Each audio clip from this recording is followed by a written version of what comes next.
بسم اللہ الرحمن الرحیم۔ ایم ایس نیوز HD5 کی ناظرین السلام علیکم۔ امید ہے کہ آپ لوگ سب خیریت سے ہوں گے۔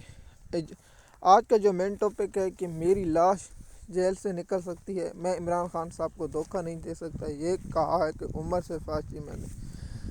جب عمر سرفراز چیمہ کو سزا سنائی گئی تو عمر سرفراز چیمہ نے صحافیوں سے اور میڈیا کے نمائندوں سے بات کرتے ہوئے کہا کہ مجھے 50,000 یا 100 سال قید میں رکھ دیں تو میں عمران خان صاحب کا ساتھ، عمران خان صاحب کو دھوکہ نہیں دوں گا اور میں جیل میں رہوں گا۔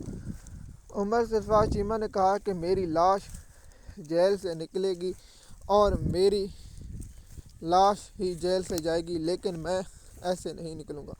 تو عمر سرفراز چیمہ آپ جانتے ہیں صرف 1 ماہ گورنر رہا اور اس کی سزا اس کو 2.5 سال سے زیادہ عرصہ ہو چکا ہے، وہ جیل میں قید ہے۔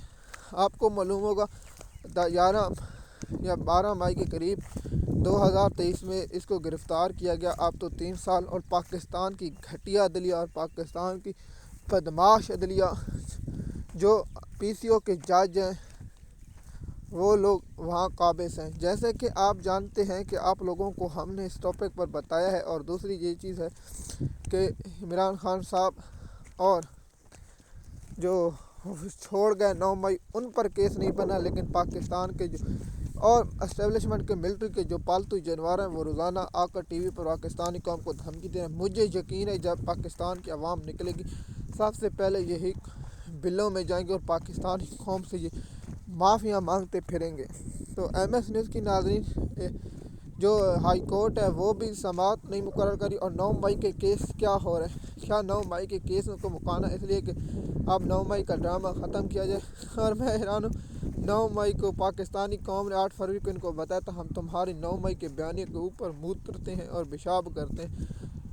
تو پاکستانی قوم نے 8 فروری کو سب سے رد عمل دیا جس کا لوگو تھا ظلم کا بدلہ ووٹ سے۔ مزید معلومات کے لیے آپ ہمارے YouTube چینل پر رہیں تاکہ آپ کو اس کی انفارمیشن وقت پر ملتی رہے۔ شکریہ۔